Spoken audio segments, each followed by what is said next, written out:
right, good morning, family. Good morning. Thank you so much for being here. I know this is a crazy time of year, and I know that there's a million other places you could be, especially given how gorgeous this day is. And so I'm especially grateful that you chose to be here with us this morning. You know as well as I do that our family is much bigger than this. And so for that reason, we are recording this session today so we can share this message with our wider community that could not be present here. So I just wanted to give everybody that heads up. And if I'm messing with my hair too much, just wave at me or something. Okay? I washed it and everything for my... So I'm really excited to talk to you this morning about some of the things that we have happening at ECC right now, based on the strategic plan that we put together in 2016. And when we started the strategic plan, one of the really intentional things that we did was to begin every session, every meeting with prayer, because we just wanted that to be the central focus of everything that we were doing. And we used our ECC prayer. So in keeping with that, I wanted to invite you to join me this morning in saying our ECC prayer. You wanted to announce. Oh, Joanne, thank you. Could you silence your cell phones for us? Thanks. I was like, did somebody text you? What's happening? Notice I had no problem not doing the meeting in order to talk about it. Yeah, great. Priorities. Yes, if you would silence your cell phones, that would be wonderful. Thank you. Let us pray. Almighty God, you have so linked our lives with one another that all we do affects, for good or ill, all other lives. Deliver us from the service of self alone, that we may do the work you give us to do in truth and beauty and for the common good, for the sake of him who came among us as one who serves, your Son, Jesus Christ, our Lord. Amen. Thank you. All right, so I don't know about you, but when I hear the word strategic plan, sometimes I can want to take a little nap. Words like strategic plan just feel outside of my wheelhouse. You're going to hear a little more about that in a second. So I decided, instead of reporting to you about a strategic plan, that I wanted to tell you a story today. So you are going to hear the gospel according to Megan. I don't know if it's going to be the greatest story ever told, but I sure think it's a pretty good story. Bear in mind that the word gospel means good news. And so I think I'm telling you good news today. And the reason I framed it this way is because when I was reflecting on how I wanted to tell you this story, the story that I want to tell is one of how I feel God has been at work in this place.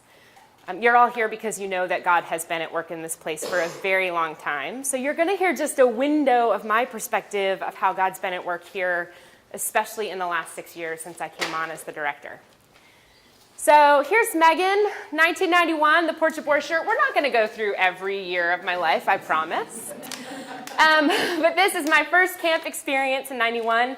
And I kept coming back, mainly because of Joanne after this year, but then in subsequent years because of the great experience I was having here. And my experience here was so much a part of my call to ordained ministry. Like I think so many of you, I had a moment where I was crystal clear that there had to be a God while I was walking across the field here, because I didn't know how a place like this could exist without a God. And so for me, that was my first real step towards ordained ministry. And after growing up here, I left for seminary, I got ordained. I went down to North Carolina, where I served as a parish priest in a vibrant parish for 4 years. I baptized a lot of babies. Some of them were happy, some of them were not. But I think they were happy about the God part. I just might have been the problem. I loved parish ministry. And after 4 years, for reasons that are still not totally clear to me, felt like it was time to go. Kept waiting for God to make clear to me where to go next. Usually when you have a job and you're ready to leave that job, you go to another job, right? Y'all know how that goes? So I kept waiting for the next job to become clear to me, and every time I tried to find the next job, there was no clarity. And so finally, the clarity that I did feel was it's just time to leave and to take some time off and to travel. And I had a willing husband, and so that's what we did. We spent 6 months just traveling all over the country and having some different experiences and doing some things for him and his career. And it was a good experience for us. And then I just figured that God would make it clear when it was time for me to do that next. So when I was in North Carolina as a priest, I was involved in one of their camp ministries there, which was called Hugs Camp.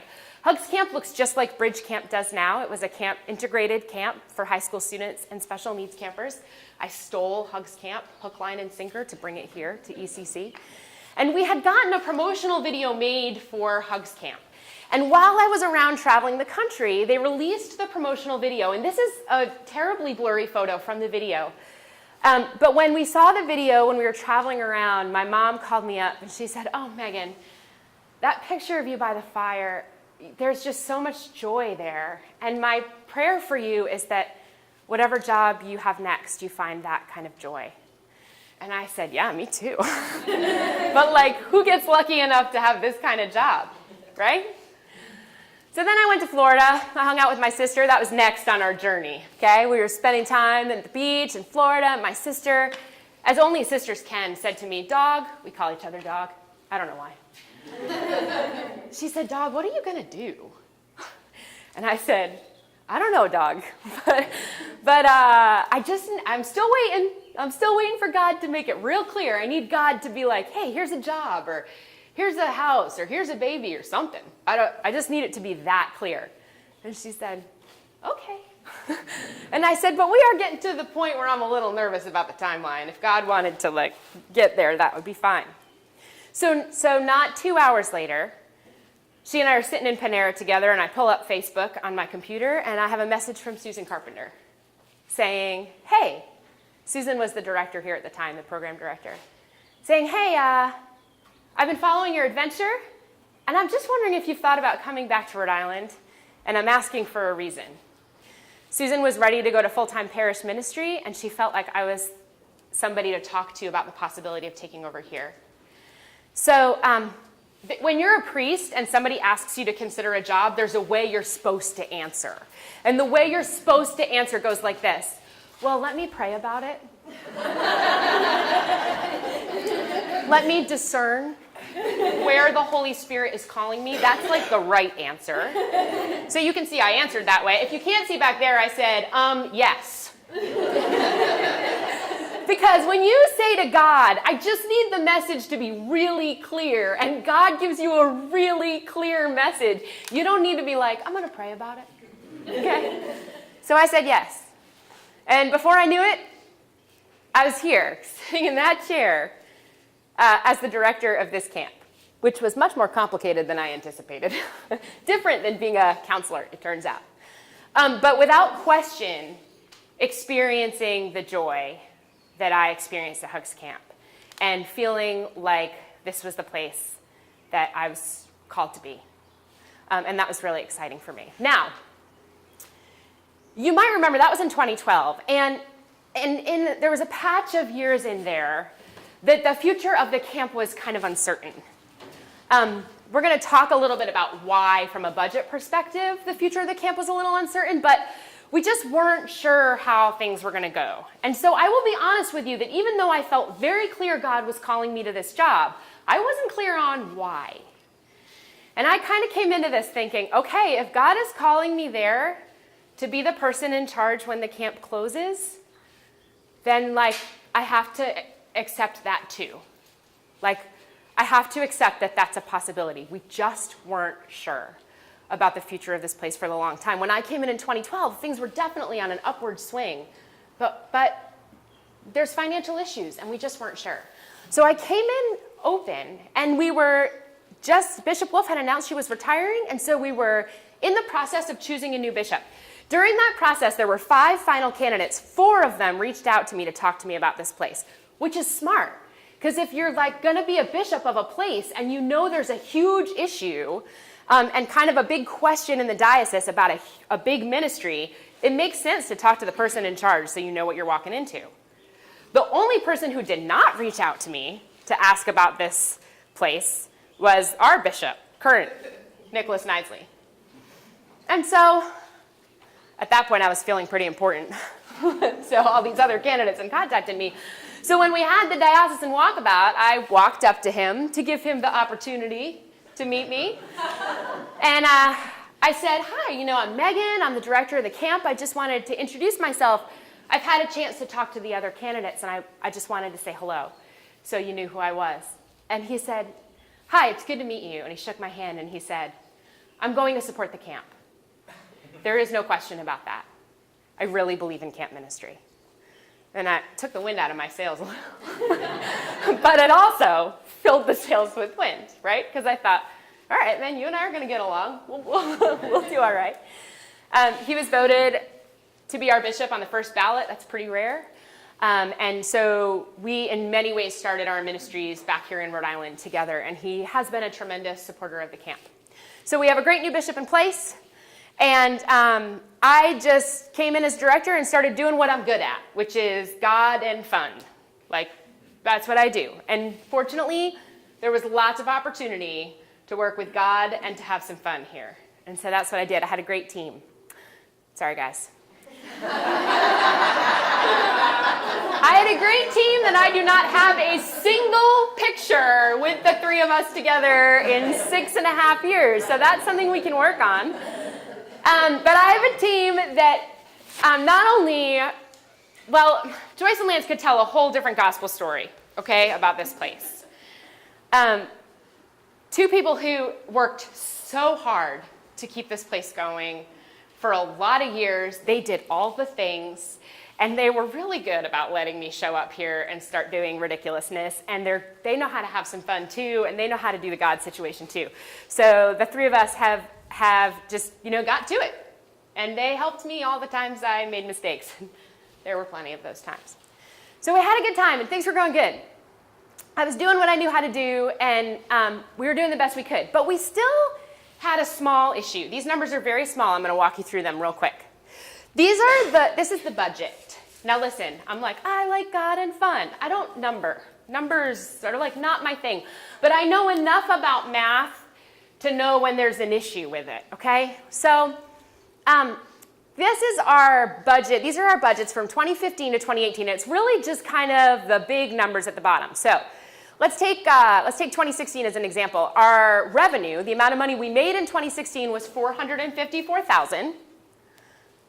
The amount, that's good, right? $454,000, that's right, we're doing all right. The amount of money we spent was $623,000. Does anybody math? Okay? They call that in the red in the budget world. So that left in 2016 about $169,000 that needed to be covered.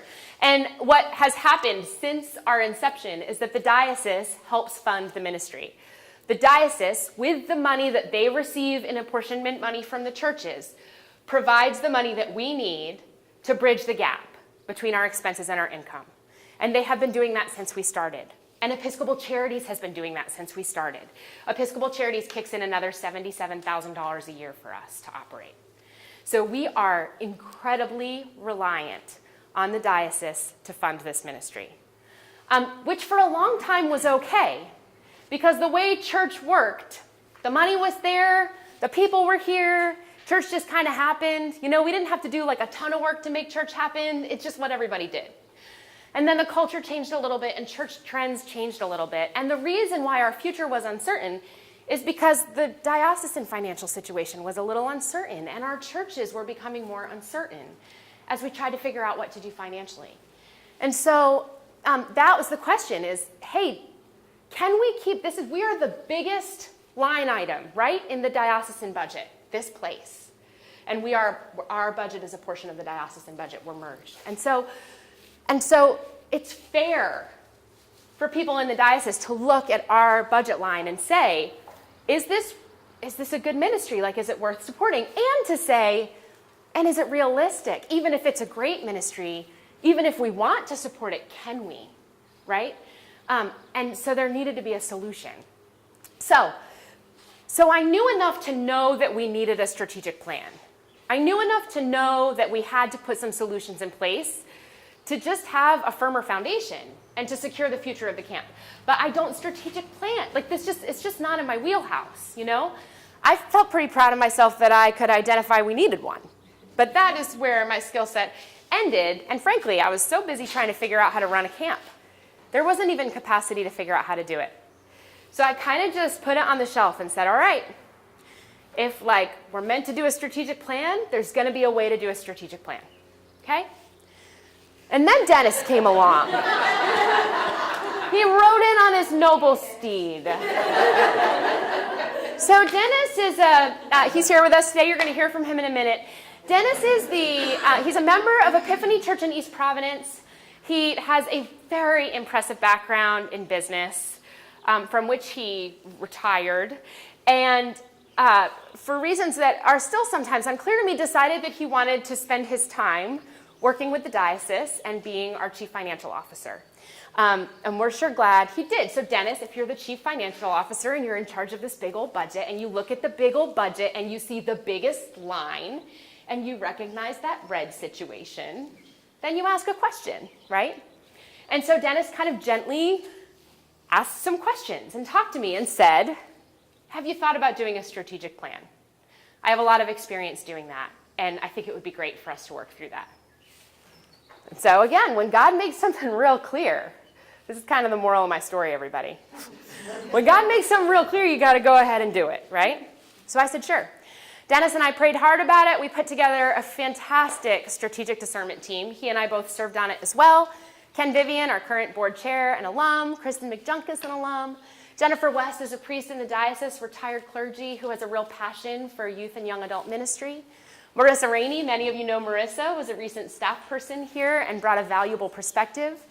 Veronica Tierney is a priest in the diocese, is involved in many diocesan ministries, and has worked as visiting staff here.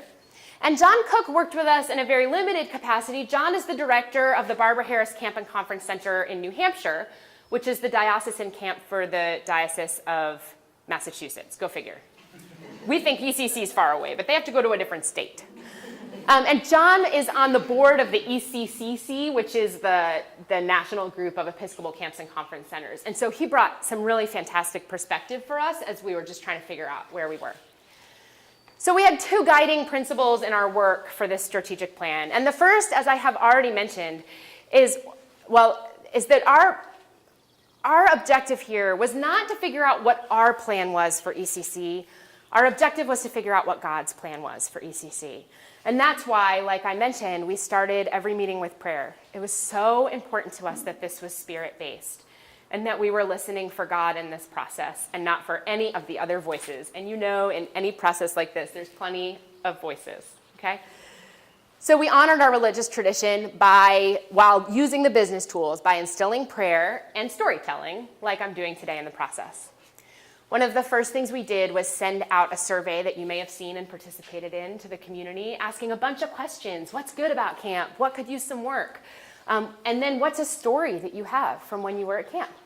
And within 48 hours, we had over 200 survey responses, which is, I think, when we really caught Dennis's attention. Because that's an incredible response rate for a survey. Like, incredible. In such a short period of time to hear so much and to hear such impassioned stories about the way people's lives have been changed here. I want to just quickly share this one with you, which stuck out to us so much.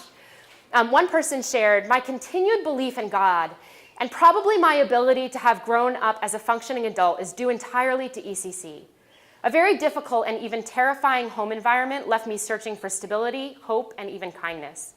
From age 18 to 17, I got, through someone's kindness in donating a scholarship to camp, a minimum of a week away every year, a week to be a regular kid, a safe place, a place where adults were kind, where rules were firm but consistent and fair, where people didn't just tell me that God loved me, but that there was hope and that there was hope of something better and different, but demonstrated that to me in every action, every day I was at camp.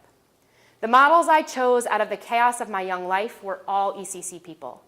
Every decent, kind, or good thing I learned was learned at ECC. I lived for that week from year to year. It was a refuge. I doubt I am the only one. You have no idea how many kids you saved. For us, it is and was God's grace made manifest." I don't need to say anything more about that. So many powerful stories like this one that came through that survey. And so what we did was we culled all those survey responses and we started to put together some core values and a mission and vision. So from what we heard from people, we established these core values for ECC. an authentic connection to God, one another, and ourselves, that we provide that here. A safe community to explore, cultivate, and strengthen our faith. Acceptance, service, simplicity, generosity, and joy. From there, we developed this mission statement. We nurture authentic connections with God, one another, and ourselves that transform lives. I don't know if you've ever tried to put a mission statement together. It can be a complicated process. This was one of the times that it felt so clear to us that God was present. It came together. It was so smooth. And we were all just putting it together, and we were like, that's it. You know, and this is for everybody who comes on the property. I mean, summer camp, of course, is the primary way we do this, but like, it is that connection that we long for and that we're changed by it. And I think you're here because you've had that experience too. From there, we put together our vision statement. Within 10 years, ECC will evolve into our year-round, vibrant diocesan camp and retreat, nurturing life-changing connections to God's children who long for clarity on their journey.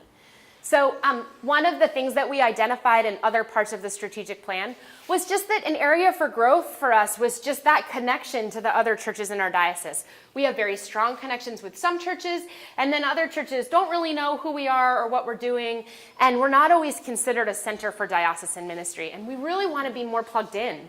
We want people to think of us as a place where the work of the diocese is happening always. And so that's a lot of what this vision statement is about, is how to just make us more central in our ministry here to the diocese.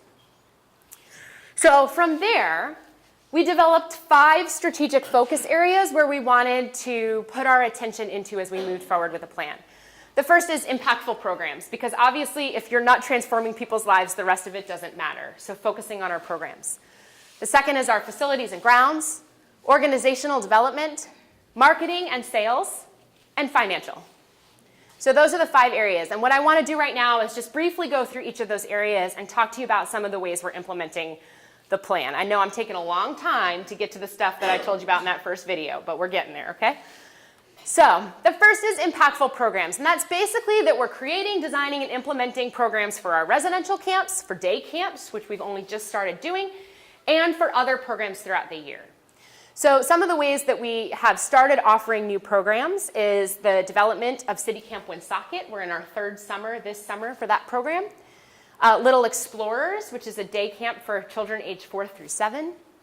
We created a Halloween Village event, which invited member churches from the diocese to come in and decorate a cabin. We had a great time. This photo that I've added is from Halloween Village. I put it up here not only because that's the cutest chicken you ever did see, but also because this family just came in off the street. They heard about the event and they showed up, and that was one of our primary goals. Like, we just wanted to have fun together. That was it. It wasn't a fundraiser. It wasn't anything. It was like, let's just have a good time, and we did. So you should come this year if you didn't come last year. And we're offering an adult conference this fall for the first time. We're hoping to start putting adult retreats in place we have private groups that book here all the time, but we're hoping to put some adult retreats in place because, as it turns out, teenagers are not the only people who need to get away and connect with God. Crazy, right? So we want to offer some of that as well. And then just ongoing improvements in our current programs to make sure that we're offering the best programs that we can. So that is some of the ways we're focusing on impactful programs. The second area is facilities and grounds. You all know this Sales Homestead has been here since 1760, as have some of the buildings, which makes for a little bit of work for Lance. And one of the things that Dennis noticed is that we hadn't put any significant capital funding towards our buildings and grounds for a long time. So if you were able to see the numbers on that budget slide, last year in particular, there was a very large gap between our income and expenses. And it's because Dennis made a point of allocating a lot of money so that we could do some of the improvements that have really been needed here. So we focused on facilities and grounds, just maintaining and upgrading the current ones, exploring what new buildings or improved buildings we might need to meet our ministry, and then having an operations plan to just make sure that we're keeping up with what needs to happen here. So Lance has been very, very busy. The first thing we did, which was actually members of our strategic planning team, But we did a facilities evaluation that we borrowed from the Boy Scouts of America. So Veronica Tierney and Ken Vivian spent a long day here in the property, and they went into every single building that we have and explored the whole property. And it got a grade based on criteria that the evaluation provided. And so they graded every building on the property. We're really good at connecting to God, but we had some other things that needed improvement. And so they went through and did that for us, which gave us a great baseline for considering where to go next in our planning. We had, now listen, we love our work project folks, and we love having campers paint buildings, but we did feel like it was time to have a professional paint the main house. So we paid professional painters to do the main house and the office and the carriage house.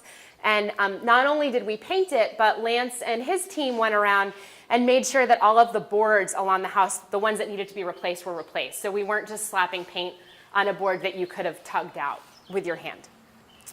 We did a wing bathroom renovation that was completed. The house bathroom renovations are in process. Front gate repair work is in process. The gazebo roof was re-shingled and stained. You can see that right there in the photo.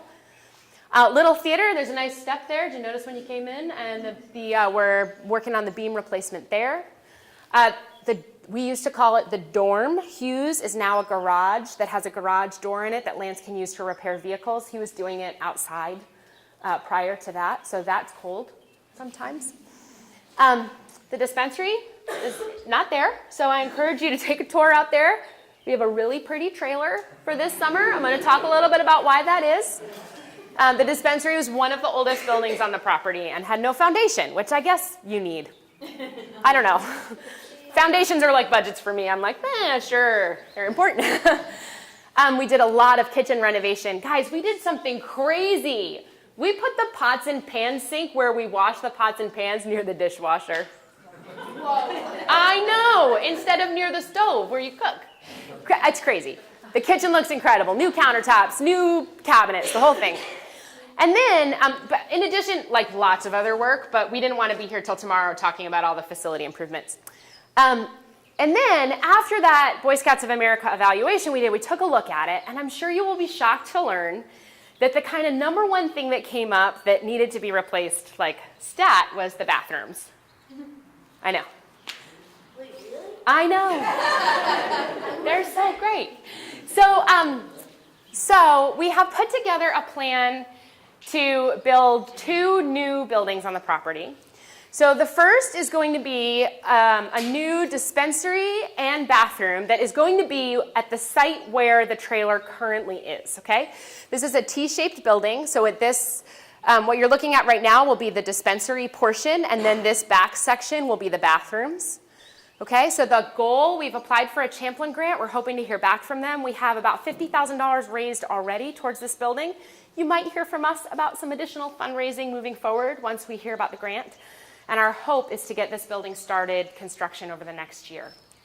So this is very hard to see, but this is the nurse's station right here if you come in this door.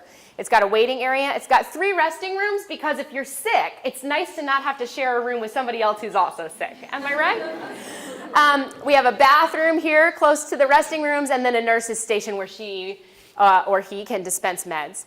And then here we have this whole section will be the boys' bathroom. So this area will kind of head towards Silehammer, and this door will be facing closer to like Meter and Fisk, that direction. So lots of toilets, new showers, and then this section will be a girls' bathroom because we often have girls that stay in that area for winter retreats, and then the compound, the yellow cabins behind the house, women stay and live there as well. So this will help us. Right now, when we have weekend retreats, it's heavily trafficked in the wing. It's a lot of wear and tear in those bathrooms. So this gives us an opportunity to use these. These will be heated, and so they can be used year-round. So, cool, right? I know. Wait for it.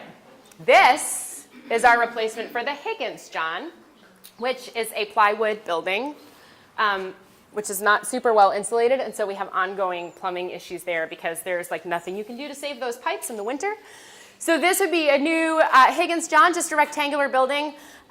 Ladies, that's 9 showers. It's 9 showers. In both of these bathrooms, we have a kind of handicap bathroom shower stall with a closed door. We're welcoming more and more transgender youth to our camp as campers and counselors, and we just wanted to accommodate for that in our bathrooms to make sure that they had a place, should they choose to have it, for privacy. So, and also obviously to meet our handicap needs as well. But both of the bathrooms accommodate for that in each space. So we're pretty excited about this. New bathrooms. All right, so our third area of focus is organizational development, which was to just take a look at the way we run, to create job descriptions, to try to do salary reviews, to have performance evals, to look at our organizational structure. Do we have the staff we need? Do we need to restructure a little bit? And then figure out how to do training to help our current staff to do their jobs in the best possible way. So we've spent quite a bit of time doing that.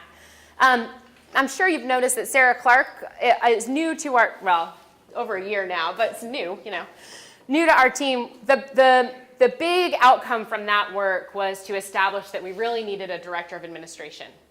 And so Sarah came in full time to do that work. Sarah has worked with us before. I cannot say enough good things about everything that Sarah has done for us in 1 year of working here. It has really been incredible and helped us do so much more of this work with the strategic plan. We've brought in Joanne Harrison part-time to help us with marketing, since that is also one of our goals. Craig Halverson has been working with Lance part-time as a property assistant, because all that work doesn't just do itself. So we've needed to bring in some extra help there.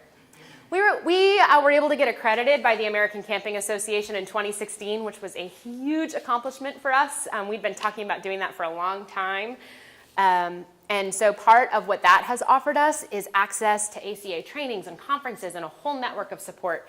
So that has really helped as far as the professional development that was a goal for us. Our fourth area is sales and marketing. So, one of the things is that if we're focusing on our program and we're focusing on changing lives, then we need to have people here so we can change their lives. And so we really wanted to make a point of focusing on how to reach people and how to invite more people to come and have a camp experience. So we talked about putting together a marketing plan, collaborating with the diocese, and we also talked about putting together a pricing plan and scholarship plan.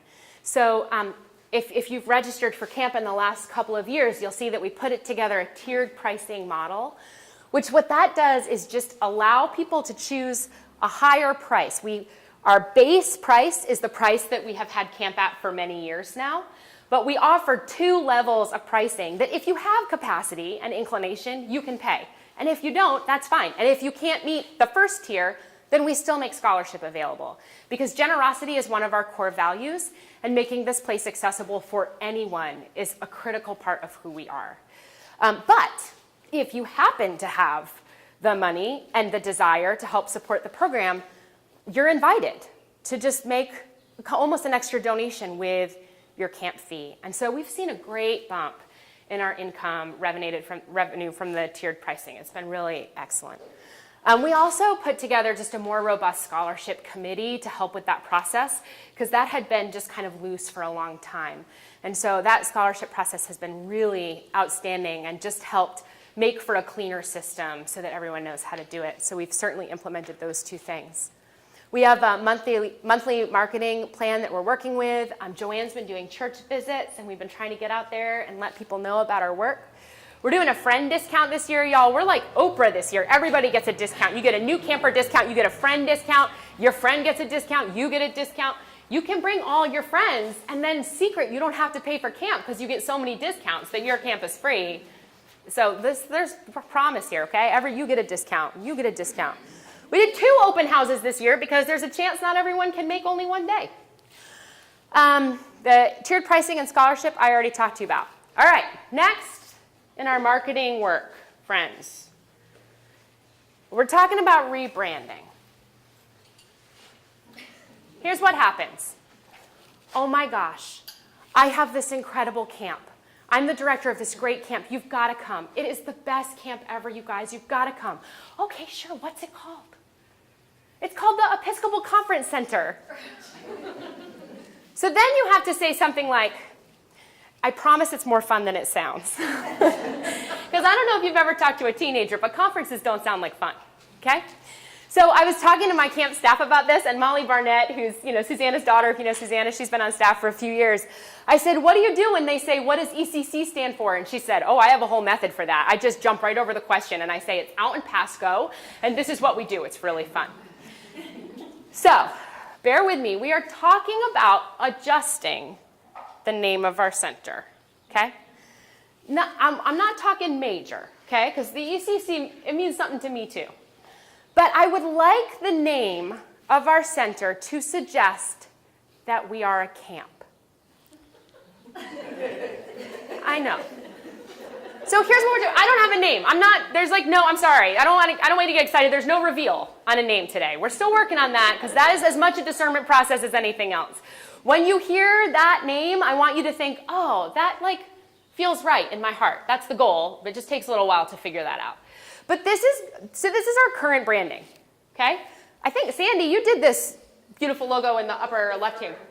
The fern, yeah, which has served us very well. We're not the ECC is the most consistent part of it, but we kind of have, depending on what you're looking at, any one of these things. It's just not super clear. And so what we're talking about wanting to move to is just something like this. It's not going to be a blue dot. But for example, new name, Camp and Retreat at the Episcopal Conference Center. So you know how Rhode Island is the state of Rhode Island and Providence Plantations? We just want to be in keeping with our state here. So we would keep some version of ECC in the longer name of our center, but there would be a camp name, Camp and Retreat to begin with. See what I'm saying? So it would be Camp New Name at the Episcopal Conference Center, and a logo. I'm also not a graphic designer, but this is kind of what we're talking about, okay? You can sit on that. There's going to be a lot of time for question and answer at the end here, so just sit on. But that is what we're talking about as the next stage of our market. So we are hoping to have that branding in place before we start registration for next summer. Okay? Okay. Next, financial sustainability. So we came up with a few main goals that are going to make a lot of sense to you given what I've talked to you about with our budget already. But the main one is, this is the kind of language that it doesn't come easily to me. So I'm just going to read. Create a financial model with 80% probability of success reflecting the primary goal to have the camp be able to operate without reliance on diocesan apportionment. So essentially, the financial goal was to figure out how to make the camp financially sustainable so that whatever is happening at the diocese, we can be sure that we will still be here. Okay? It's time. It's time for us to not have to be uncertain anymore. So I will be honest with you. We established this goal. This is one of the big goals when we did the plan in 2016. And I thought it sounded like a great goal, but I couldn't figure out how to come up with a couple $100,000 extra a year. But I thought, Dennis seems to know what he's doing, so we'll see. But I truly never thought that by 2018, I would be able to stand in front of you and tell you that I think we have found a way to become financially sustainable. I really never thought that I could be telling you that today. I can't tell you a new name, but I can tell you this. I think that we have figured it out. So over the course of our planning, somebody had an idea that looked a little bit like this. It was suggested to us, because one of the things in that last slide, when we wanted to explore revenue opportunities, we wanted the revenue opportunities to be non-detracting. I don't know if you saw that up there. But non-detracting means we want to figure out ways to bring in money, but our primary focus is the ministry. And we don't want whatever money-making ways we're coming up with to be any disruption to the ministry and what we're doing here. So while we were doing this process, somebody suggested that we look into solar. We have a lot of acreage here. We have 186 acres here. Beautiful property. But there is capacity there for us to be creative about how to bring in some revenue. And so it was suggested that we look into solar. And so we have spent the last, 2 years looking into solar and exploring that as an option. And we've made a lot of headway about the possibility of clearing some of our land to put in solar farms to bring in the kind of revenue that we need, not only to bridge the gap in our budget, but also to create an endowment that will secure our future. It's pretty exciting. But I am at this point going to just turn it over to Dennis because I have been very involved with the process from the beginning. But Dennis has been like eating, sleeping, dreaming, solar. I mean, he's really done so much work. So he does a great job kind of explaining the process so far. So I'm going to ask Dennis to come up and talk to you for a little while about solar. Thank you.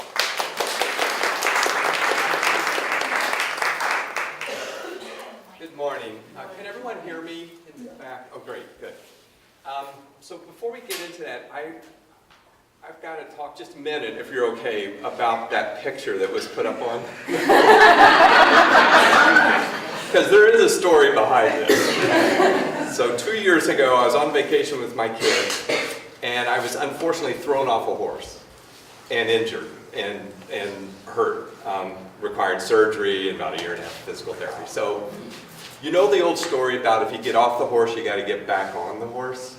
I took that to mean that it didn't have to be the same horse. So I picked that horse.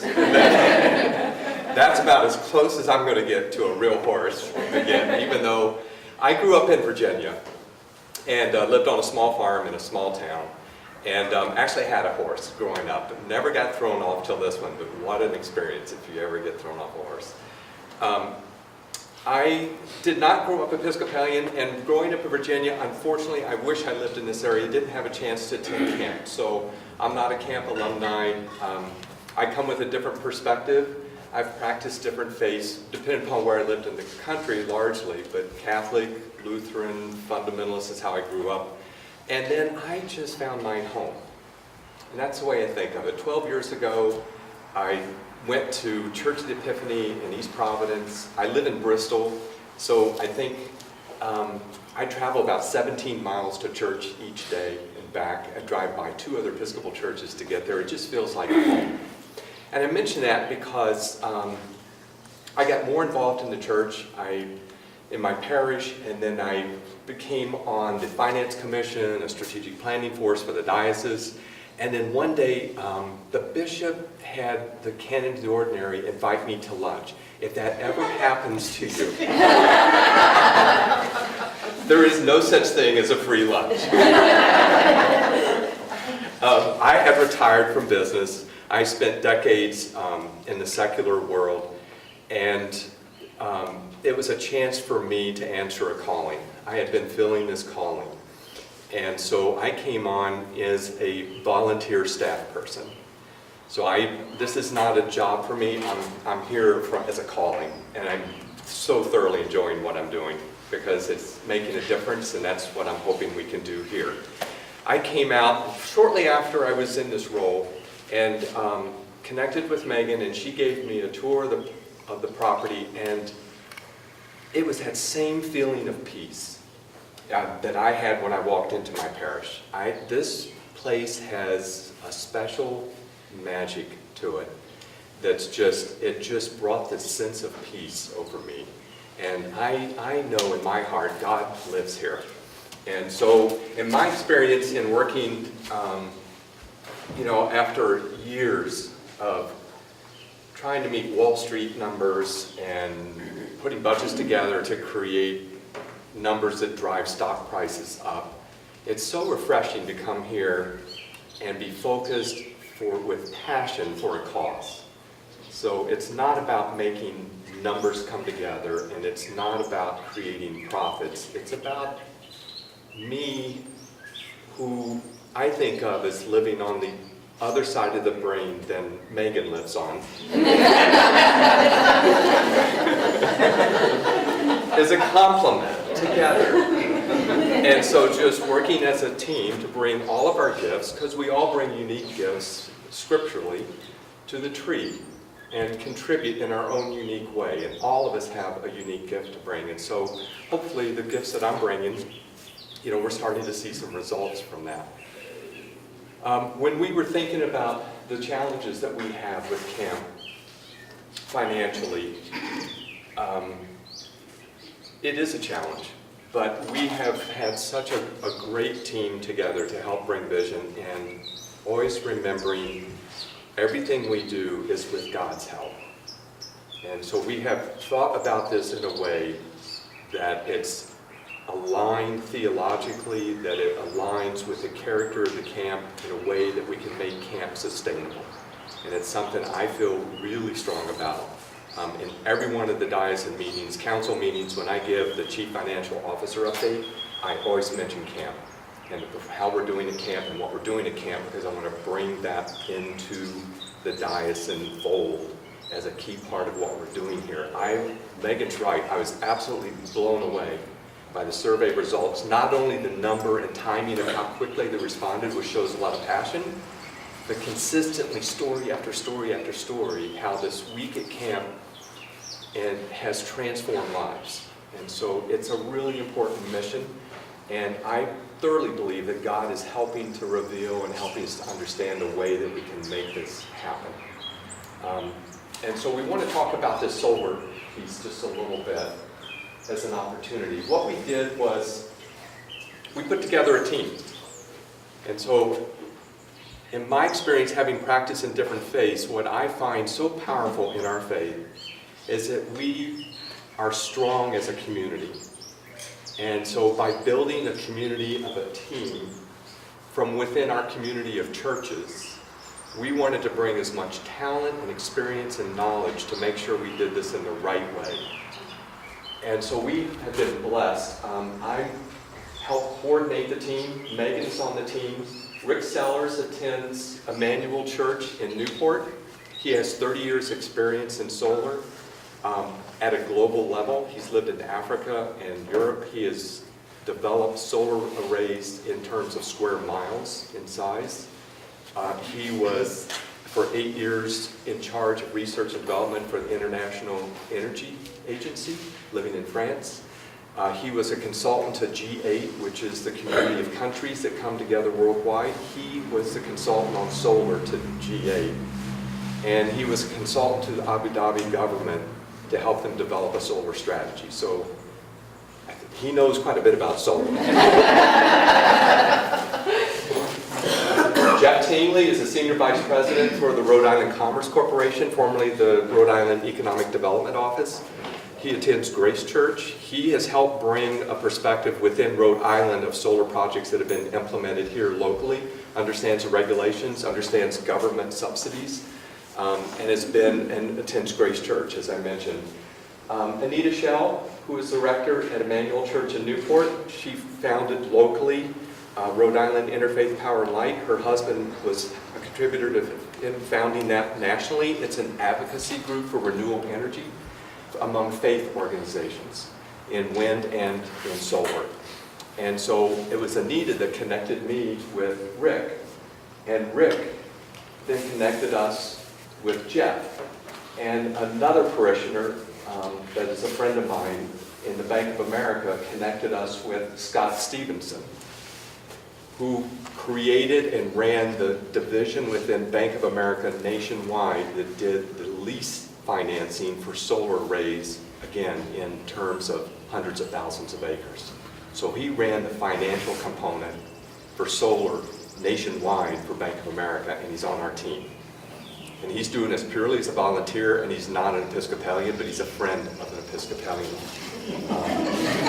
So keeping the thread going of community. Rich Sayre is our chancellor. He's an attorney in Newport and has a tremendous amount of experience with zoning and real estate, which will be an important component of this, and is the lawyer or the attorney for the diocese.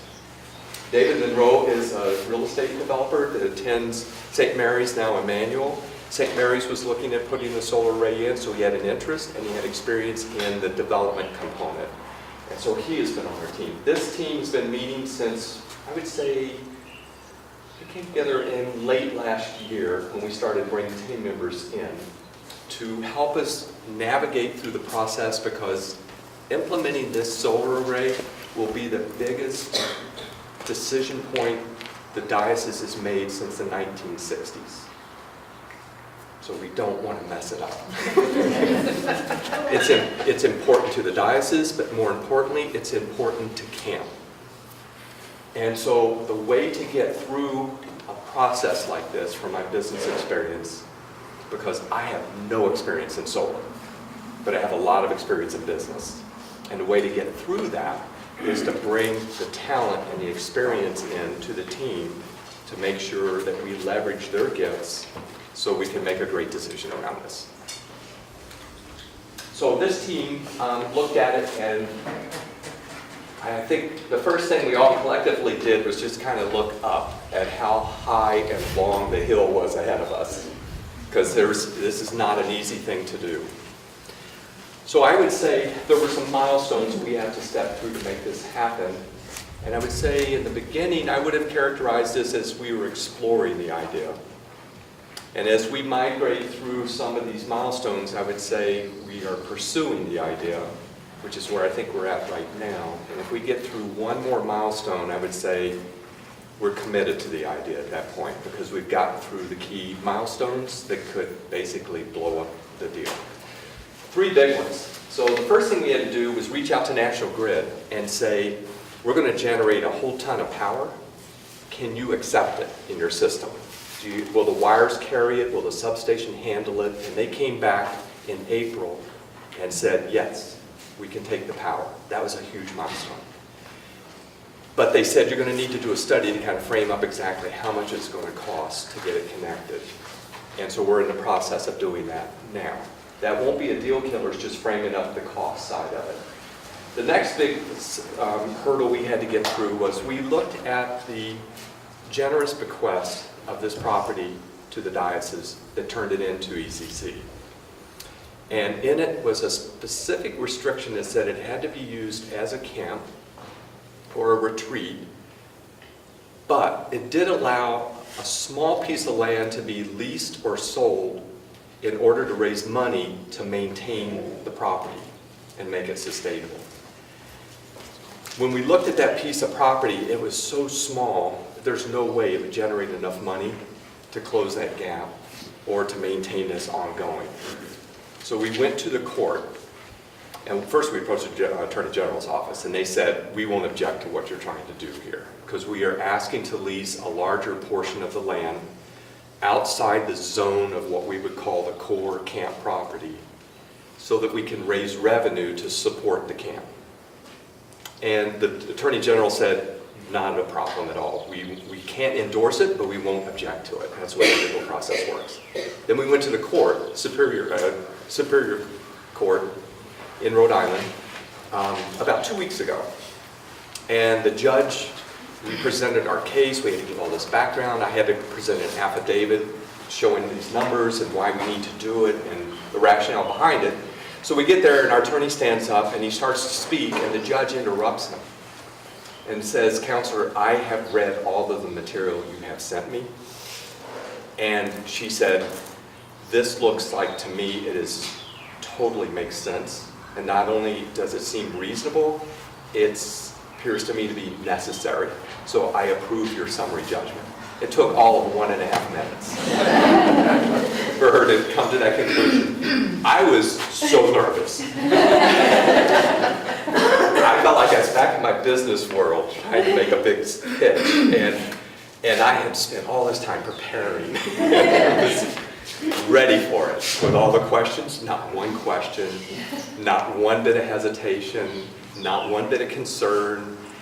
She asked the Attorney General, the Assistant Attorney General showed up and said, Your Honor, we have absolutely no objections to this. They were on board with it, sailed right through. So that gives us the right to lease the land outside of a buffer around the camp area that we use, so it won't interfere with the camp, so that we can raise money to support the camp. That was a big milestone. The last one we have to get through is with Gloucester. So we need to get through the zoning and planning approval. Gloucester has already put into their strategic plan that they support solar and they have regulations defining it. So we think this is going to be more straightforward, but we don't want to assume anything. We're approaching Gloucester for a reason. So the camp property is actually split, as you probably know, between Pasco and Gloucester, or Burrville and Gloucester. So we went to Pasco, who owns an electric utility company, and asked if we could put a solar farm in. What do you think they said? No. So they said, all right. We went to Gloucester and we said, we'd like to put a solar array in the portion of land on the camp that is in Gloucester. And they said, sure, sounds good to us as long as you kind of fit in with the zonings, but you have to go through the planning approval process. But initially, the feedback is, we're good with it, we're fine. So we have to finish that process and get that through. In order to go through this process, we need to pick a development company or a solar company to work with. So we went through a process as a team. We put out requests for proposals. 12 responded, 10 decided to move forward. Out of the 10, we went through a process of the team objectively grading on different parameters, like do they align with our philosophy and culture? Is their price competitive? Do they have the experience? Is their company financially stable? And out of that, we picked 6. And then out of the 6, we took it down to 3 finalists. So we did interviews with the 6, and that took it down to 3. And out of the 3, we then started negotiating with them, and we got it down to 1. So our candidate is RER Energy. They're out of Pennsylvania. And we've been working with them to think through the planning components of this. And we're excited that we're down to this point. We're down to a point where we have a draft agreement with them ready to move forward. So what is it that we're going to do? We're talking about, the property goes, as you know, from the water back, and it's split by the road. So it's kind of in 2 pieces. And there are restrictions that allow you up to a certain size per tract of land. Well, we have 2 tracts in Gloucester. One on that side of the road and one on this side of the road. So they treat it as 2 separate projects. So we're looking at solar arrays that would go on each side of the property in the back where you wouldn't see it and it wouldn't interfere with the camp. It's about 25 acres per tract that we would put in. When we're looking at this, just so you get a sense of what we're working on. And when I was looking at this presentation, I was thinking about making a quiz that you would all have to understand.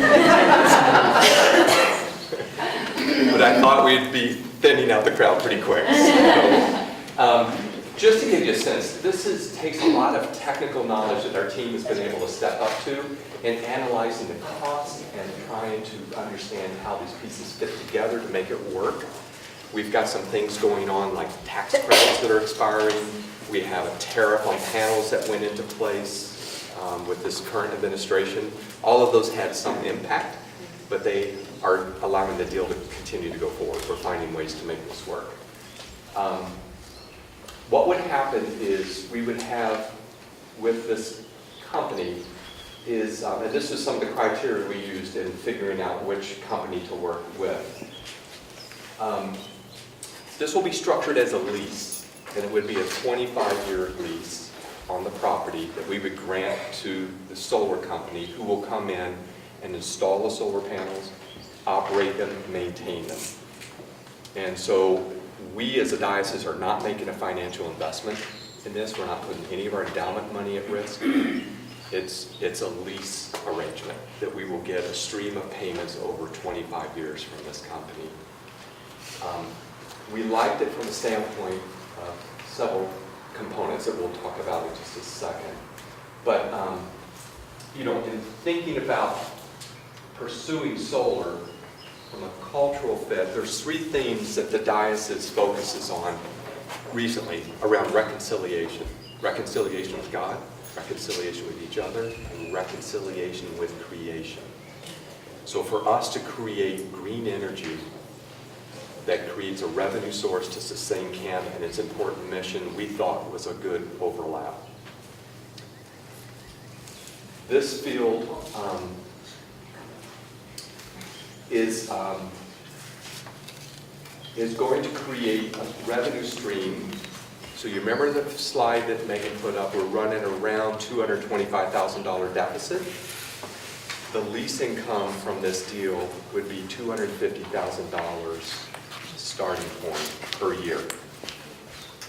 So immediately the deficit that camp is experiencing would be eliminated and camp would be sustainable immediately.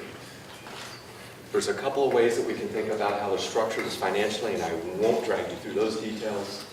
But over the life of this contract, it went from a 20 to a 25-year deal, so it's evolving. But over 25 years, the total lease payments are about $8.5 million. It's big. And that can either go into an endowment, or there could be some combination that it covers operating expenses and goes into an endowment, but it will create an endowment restricted to camp that would support this camp, not only for maintenance, but for operating costs. And once it's in, we would only be drawing interest from that endowment, which means we won't touch the principal, which means it generates that interest forever. So it's a long-term solution to maintain the future of this camp.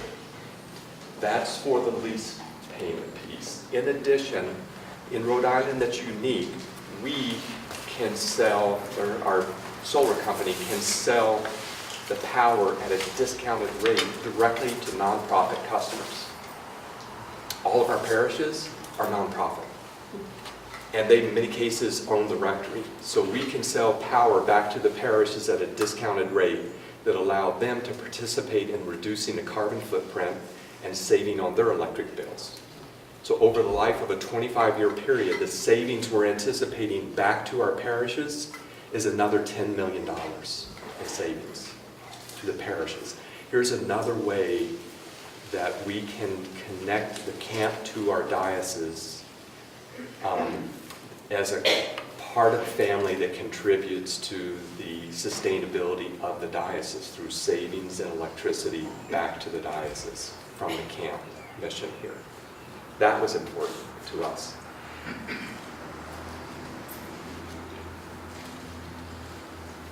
When we're going through this zoning process, there's a component here that we're paying particular interest in, and that is the environmental impact. So we do have to take some trees down to put this up. So how are we thinking about managing that process? Because I know for some individuals that's a very sensitive piece. So what we are doing is, with our partner, working with different entities within the state. So we met with an engineering forester, with the Department of Environmental Management, DEM. We have met with the person in charge of the Audubon Society in Rhode Island, and we're meeting with the Nature Conservancy to get input on how can we manage this process. Yes, we have to take some trees down, but what can we do to mitigate that? So one of the things that we are proposing to do is to, as we clear the land, take a count on trees that are over a certain size and diameter, like 6 inches, and replace every one of those trees with a tree in a different location. So the same number of trees taken down that are substantial in carbon reduction are replaced elsewhere, either on the camp, in our parishes, or with an organization in the state that has this as their mission, to replace trees. That's one. 2, the plantings that will go around the solar fields will be pollinating plants, so we can increase the bee population. That's another species that's really threatened by climate change, and so we want to support that as an environmental effort. 3 is when we look at the studies and trying to educate around solar panels and the reduction in carbon and how much power are we going to generate, over the life of this contract, we will reduce approximately 228,000 tons of carbon dioxide from the environment. So it's a big number. We will generate enough power to support, just kind of give you relative terms, approximately 2,000 homes could be supported with this, with green energy. So what's that? How's that relative? Pasco has 1,600 homes. So we could power all of it if they would let us. We could power all of Pasco and still have 500 homes left in Gloucester or some other location to power. So it's a lot of power that you're generating. In relative terms, in 2015, we would have been the second largest solar array in the state doing this. And so we think that this alignment with trying to be sensitive to environmental, reducing carbon output, making the camp sustainable long term, savings opportunities to our churches to help with their financial stability. There's something in the mix here from above, we think, that's helping guide this process. And we really think we're on to the right solution here. So we need to go through the zoning process. We are being sensitive. We cannot touch wetlands. There's buffers. There's setbacks from boundaries we have to comply with. And we're working through all that with an engineering company that specializes in solar. And then we would expect by the end of this year, if it continues to proceed as it has been, we should start construction in December, assuming everything continues to proceed. We would possibly be operational in spring of 2020 by the time it's completed. I'm sorry, not the end of this year, end of 19. I'm off a year. Yeah, the answer's not going to pop at the end of this year. Thank you. And we'll be available for questions at the end, too.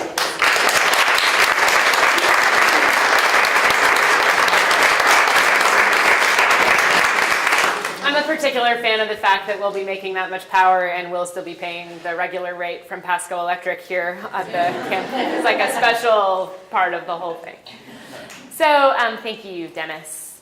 I just wanted to I just have a few more things to follow up in, but one of the things is I do want to clarify. I think it's really clear hearing Dennis talk about this, how this evolved, but I'm really excited about being financially sustainable, right? Like, you all know what it means to be financially sustainable, or you know how much you want to be financially sustainable, whether I don't really know personally, but I'm sure it's good. But it's just an exciting thing. And I just want to clarify, I think over the years, there's been some question about diocesan support. I hope we've made it really clear to you how much the diocese is invested in this ministry and keeping it alive. This process, I don't know if anybody saw this great article about the parents that had to sue their 30-year-old to leave their house. Awesome. He claimed that he had a right to stay there. And so I just want to, just as a metaphor, say, this is not about us being kicked out of our parents' house, you know? This is more like, oh, we're adulting. Like for 70 years, we've needed to live in your basement, and now we can have you over for dinner. It's just been the way I've been thinking about it in this, silly metaphor. But I'm just so hopeful about the freedom that's going to give us to be creative and to live into God's dream for this place and to just see what's next for us. And you know how it is. There's something to be said for having that financial sustainability so that God can really work and continue to change lives in this place. So, we're moving out without going anywhere at all. So, I lost my... Sorry. The last thing that I just want to say to you, I was talking to Susan Kelly, formerly Susan Henthorne, the other day. We were chatting. It's really helpful to talk to people who've lived in this place and been in charge here, and it was great to talk to her. And we were talking. She said, I always used to feel Canon Parsley there. I could just feel him. I thought about him all the time. And it was so helpful for me to hear her say that, because that is my experience as well. I did not know this man, right? He founded the camp. He made this whole thing happen by bringing up groups of young people who were willing to do work projects on the property. Maybe it's because his name is still over my office door, or because I see his face everywhere in the house. Maybe that's why I think about him all the time. But I don't think that's what it is. I think there's just something about being in this chair, in this place, and having the honor of being a steward of this environment that is incredibly overwhelming. And so, I don't want to get emotional. But it's just important to me that the thing that I need to say is that, I hope we've made it clear that it feels like God's hand has been in this process, but I wouldn't stand here in front of you if I didn't feel like I could do it with integrity, and if I didn't feel with my whole heart like this has been Spirit-led, and that it is in keeping with who we are and who we want to be and how we want to create change in people's lives for the better and how we want to bring people closer to God. And so I can't say for sure if he would approve of everything I'm doing as the director. He might not have been into Zumba. I don't know. But it is my great hope that he would be proud of the way we continue to serve God and each other in this place. And so I just offer that to you as my prayer for this. You know, I'm incredibly hopeful about how we'll continue to do this together. So, we just gave you a lot of information. And we're going to do a question and answer period, but we're not going to dive right into it. I'm going to give you a few minutes. If you're an external processor and you want to talk to your neighbor first, I want to invite you to talk to your neighbor. If you want to talk to God, if you want to talk to yourself, if you can't ask a good question without running to the bathroom first, we're just going to take just 3 minutes, okay, to just do whatever you need to do to kind of collect any questions, to reflect on that a little bit and collect any questions you have. In preparation for this, I did a run-through on Thursday, which was only bad because then when the run-through was over, I felt like I had done the thing, and then I realized, it's not over yet. But I did a run-through, and the camp staff was here to provide some feedback. And Joanne just offered to me that there was one thing that I actually covered. One thing I said in the run-through on Thursday that didn't get said today that I think she makes a good point. It's really important. I keep saying, and it was in there, but I keep saying that our being financially sustainable is such a good thing for so many reasons. But what that also does is relieves that financial burden from the diocese, which in turn relieves that financial burden from the churches. Because our churches are the ones that are providing that apportionment money to the diocese, and that's not the only way our churches provide help and support for us. Our churches give us upwards of $20,000 a year to help with scholarship, in addition to the ways that they provide money to the diocese. So it's just one of those things. When I say we're going to have the diocese over for dinner, that's one of the ways that we do that, right? Is to say hey, you have helped and supported us for so long, and we're so grateful. And now it's clear that we just need to be allocating those resources in different ways to help support everybody else in the Episcopal Diocese. So I just wanted to thank you for pointing that out, Joanne. I wanted to mention that. So, does anybody have any questions? Mike, hi. Good morning. First, just as an observation, this is, in my opinion, fantastic. I didn't know any details until today, and I can only imagine my work that's going to this thing. I think it's a fantastic idea.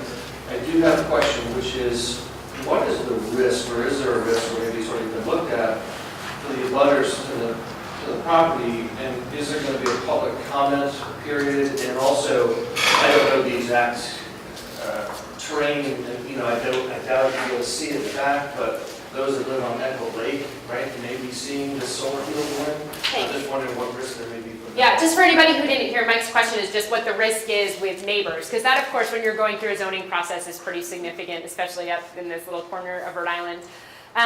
The way the solar arrays would go in, and the way our property lies, and where our wetlands are, there's actually going to be a significant amount of woodland around the solar arrays in every way. So the one that's on this side, we'll see it when we're walking to the beach. But from the beach, it's highly unlikely that you would see it because of the amount of wetland between where the beachfront is and where the array would be. Same on this side of the road. You won't be able to see it from Reservoir Road. So actually, we're the only ones that would see the array on that side. And then on this side, Gold Dust Farm, which is that other yellow farmhouse down the road, their property abuts ours in the back. It's a horse barn. So they will be able to see the array on this side. But at this time, they're the only neighbor. So we are hoping that's going to work in our favor. But there's also no question, and Dennis, if you want to chime in here, there's also no question that the zoning process would be the next big key, part of this that we are holding carefully because we expect several meetings and town council meetings, and there is at least a possibility that people will have something to say about it. You want to jump in? Yeah, just it is an emotional process to go through the zoning process, and we've seen this in some other parts of the state. Some solar arrays have gone in, and they weren't so thoughtfully implemented, and there was a huge outcry from the public. So we're monitoring that. One of the North Kingston. That's exactly Yes. right. So just so everyone's aware, in North Kingston, the developer combined some properties together, got some regs changed, allowing them to put a solar array in the middle of a residential section with houses backing up to the array. And what do you know, people didn't like it. And so, I mean, who would? And it's just a shame that it's done, in my opinion, not in the most thoughtful way, and it sort of poisons the well for everybody else that's trying to do it regardless. So we are monitoring some of the pushback, and there's a growing concern about anything that's considered a commercial array, trying to slow that down or stop it. But we have supporting us an attorney who actually drafted the legislation on solar in the state, so he understands kind of the temperature in the legislature and what's going on there, and is advising us on it. I think that some of the things that make us unique is it's not visible from pretty much everything except one neighbor. If they're in one part of their property, could see one corner of the array. You won't see it from the lake. We approached Audubon Society and just giving you feedback from a casual conversation, no obligations yet, but the director of Audubon for Rhode Island looked at our plan. We're trying to set a standard, what we consider a gold standard on how solar arrays should be implemented, being sensitive to the environment as much as possible. And the director of Audubon's feedback to us was, this is amazing what you're doing. And she's considering using our site as an example of how solar should be implemented in the state. And so I think personally, particularly as a faith organization, having worked in the secular world for decades, it's a good thing for us as a religious organization to set a standard in a commercial environment that brings balance and doing it the right way and being balanced in our view around the environment and other factors than just profit. So we're not going to Gloucester for profit. We're going to Gloucester to support a children's camp with solar arrays that won't be visible from neighbors or the street. So we think we've got a pretty good case going to them that's different than what's happening.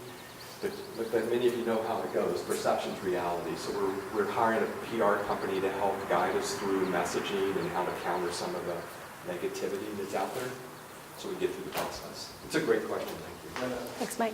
Did I also see on the plans, those to respect our neighbors, that there's also possible berms that are going to be built? Yeah. The buffer. There'll be a buffer. We're going to put up what's called screening, which is like arborvitae trees that will block it so you can't see. We'll put up berms so you can't see. All of it has a fence around it so that the children won't be able to get into it if they did wander. We're taking the necessary precautions on it. I will also mention too that the company that we're working with has offered, to give 10 scholarships to the camp of $75 each for campers to contribute. They are offering classes on solar or some sort of a camp program that integrates with ours around solar and renewable energy and reconciliation with creation. And they're going to provide an online capability so that either on their website or on the Dyson website, we can monitor the carbon reduction live as it proceeds through the 25 years. So just raising awareness, around benefits to the environment. Laura. Hi, my concern, you answered part of my question, which was security around it, not so much that the children would wander off, but that someone would come on the property. And so are there any plans for any access roads, and where would they be? Yeah, we're still identifying what the best, because of the wetlands, we have to try to work with existing roads. But we have the main beach road down to the beach, and then we have what we kind of call Second Beach Road that runs by Grant House. So that is most likely to be the access road to get to the array on this side. We're still trying to determine the best way to get to the array this side. The nice part about doing a solar field is that they come once a year for maintenance. So just as far as accessing, but there needs to be emergency access to the site. So that is something we're considering. And I think it's a 7-foot fence because we don't, once it's in, we'll want to protect that investment. Yeah. Yes. Both investments. Physically, yes, right? Yes, thank you. Good question. Yes. So this might have already been said, but when will the bathrooms? So I will make it my goal to get the girls' bathroom in before you graduate from high school, Tessa. Thank you. That's a great question. The bathroom plan, as of right now, We are hoping to start construction sometime in the next year on the one that will go where the dispensary is. We were able to get a construction trailer to use for the next summer or two so that the nurse has a place to dispense meds. And it has a bathroom and it has everything we need. And then this next one will depend on funding. We're just trying to figure out how to do fundraising, and then, you know, when the farm goes in, when we have a little bit of extra revenue, we might dedicate some of those early, some of that early money to bringing the property up to where it needs to be. So the girls' bathroom, the timeline's a little shakier than this one, I'm sorry. But this one has a girl, you know, if you want to go for a long walk to get to the shower. Great question. Other questions? Yes, Susan. Realizing years down the road, when, as far as public agreement is written with the Camden Diocese, and if people's support changed over the next 10 or 15 years, is there something written in the agreement so that basically protects that the funds coming in are helping support the camp? Yes. Want me to Yes. answer that? All right, so great question. Two things. One, the court authorization specifies that what gets leased is for the benefit of the camp. So legally, you know, it's in the court system that it has to stay restricted to the camp. Money is somewhat, you know, fungible. So what that means is, you know, this might be coming in, but the support that the diocese was providing to close the gap goes back to the diocese to be repurposed. So the diocese does benefit from it, but the money will come into the camp. And if I can just take 1 second, because you triggered a thought for me that I didn't cover and want to make sure we do. This is a 25-year lease. So we have the option that there are up to 3 5-year renewal options on this agreement. Why is it a 25-year lease? Because the panels last about 25 years. And then they'll degrade every year just a tiny bit, but over 25 years, so to the point it might not make sense to continue. We might not want it to continue at the end of the lease. And so what provisions have been made at the end? I mean, how does it unravel what happens? We have all these panels out here. There will be a restricted fund set aside by the development company we're working with that will be funded, and it's required legally in the lease. They have to, at our option, remove all the panels, all the equipment and fencing, restore the property, and replant native trees in that area at our choice. So we can either leave it open, or we can put it back to forest with native trees at their expense total. It doesn't cost us anything. Or we repower the panels and just keep going and keep the income coming in, even though we're fully funded. Why not, you know, if you want to. But we're opening up that flexibility. It's temporary to create a fund that will preserve camp forever. But we could put the land back if we want to after 25 years. The other thing that I wanted to mention is we have cleared the trees on the property before over the years. I think the last time was in the 80s. And so while we are taking trees down, we're not taking down trees that have been there for 300 years. We're mostly talking about fast-growing pines that have grown since the 80s. And so when and if we do replant that area, we can expect similar trees to grow back again very quickly. Other questions? Yeah. It's not really a question, it's more of an observation. This is a really impressive team that's been put together. I've worked in social services for 30 years and done strategic planning and all of that. And this is some of the most impressive and best thought out plans. And it's something that, being a long-term family member here, I'm really thrilled to see. This is, when we first did the first capital campaign to put the roof on the barn, that, how many years ago was that? I know there were a couple of you here on the committee. What was it, 20 years ago? More than that, years ago, about 30 years ago. So it's taken us 3 years to get here, but, we're here. And this is totally beyond any expectation that I think any of us who have been around this long, because we're kind of jaded, just a little. So I'm really thankful, and I think it's definitely spirit-driven. There's no question in my mind about that. Thank you. So, Thanks. I really appreciate you. 2 thumbs up. Thank you.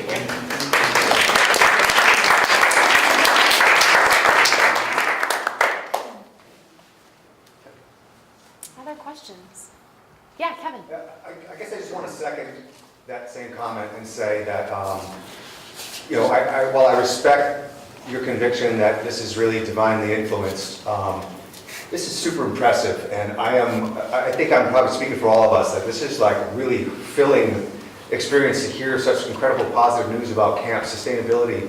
I'm floored, and I'm trying to imagine how I could object in jest just to make you laugh. So thank you so much for your careful leadership and attention to this place.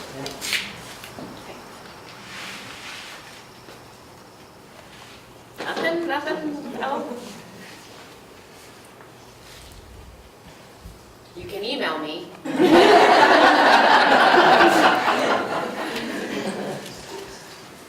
Can we sing together? Yeah. Please stand.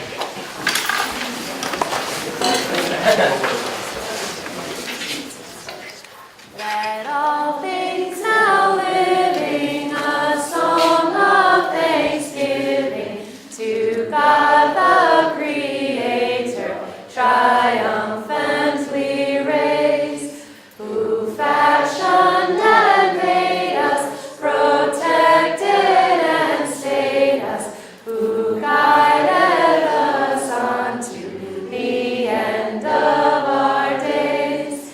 His banners are o'er us, His light goes before us, a pillar of fire shining forth in the night, till shadows have vanished and darkness is banished, as forward we travel from light unto light. His law He enforces, the stars in their courses, the sun in its orbit obediently shine. The hills and the mountains, the rivers and fountains, the deeps of the ocean proclaim Him divine. We too should be voicing our love and rejoicing with glad adoration, a song let us raise, till all things now living unite in thanksgiving to God in the highest. Hosanna and praise. May the blessing of God Almighty, Father, Son, and Holy Spirit be upon you and remain with you always. Amen. Go in peace to love and serve the Lord. Thanks be to God. Thanks for coming, everybody.